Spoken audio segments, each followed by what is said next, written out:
திருப்பாடல்கள் 83. கடவுளே, மௌனமாயிராதேயும், பேசாமல் இராதேயும்.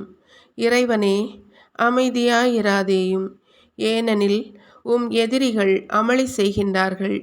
உம்மை வெறுப்போர் தலை தூக்குகின்றார்கள். உம் மக்களுக்கு எதிராக வஞ்சகமாய் சதி செய்கின்றார்கள். உம் பாதுகாப்பில் உள்ளோருக்கு எதிராக சூழ்ச்சி செய்கின்றார்கள். அவர்கள் கூறுகின்றார்கள், ஓர் இனமாய் அவர்களை இல்லாதவாறு ஒழித்து விடுவோம். இஸ்ரவேலின் பெயரை எவரும் நினையாதவாறு செய்திடுவோம். அவர்கள் ஒருமனப்பட்டு சதி செய்கின்றார்கள். உமக்கு எதிராக உடன்படிக்கை செய்து கொண்டார்கள். ஏதோமின் கூடாரத்தார், இஸ்மயேலர், மோவாபியர், அக்ரியர், கெபாலியர், அம்மோனியர், அமலேக்கியர், பெலிஸ்தியர் மற்றும் தீர்வாழ் மக்களே அவர்களோடு அசீரியரும் சேர்ந்து கொண்டு லோத்தின் மைந்தருக்கு வலக்கையாய் இருந்தனர். மிதியானுக்கும் கீசோன் ஆற்றின் அருகே சிசராவுக்கும் யாபீனுக்கும் செய்தது போல அவர்களுக்கும் செய்தருளும். அவர்கள் எந்தோரில் அழிக்கப்பட்டார்கள். அவர்கள் மண்ணுக்கு உரமானார்கள்.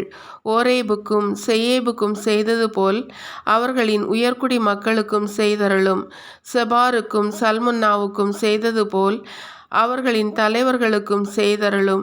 ஏனெனில் கடவுளின் மேய்ச்சல் நிலத்தை நமக்கு உரிமையாக்கிக் கொள்வோம் என்று அவர்கள் கூறினார்கள். என் கடவுளே, சூறாவளியில் புழுதியென, காற்றில் பதரென அவர்களை ஆக்கியருளும். நெருப்பு காட்டை எரிப்பது போலவும் தீக்கனல் மலைகளை சுட்டெரிப்பது போலவும் அவர்களுக்கு செய்தருளும்.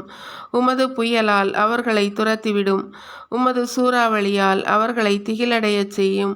ஆண்டவரே, மானக்கேட்டினால் அவர்கள் முகத்தை மூடும். அப்பொழுதுதான் அவர்கள் உமது பெயரை நாடுவார்கள். அவர்கள் என்றென்றும் வெட்கி கலங்குவார்களாக, நாணமுற்று அழிந்து போவார்களாக. ஆண்டவர் என்னும் பெயர் தாங்கும் உம்மை, உலகனைத்தும் உன்னதரான உம்மை அவர்கள் அறிந்து கொள்வார்களாக.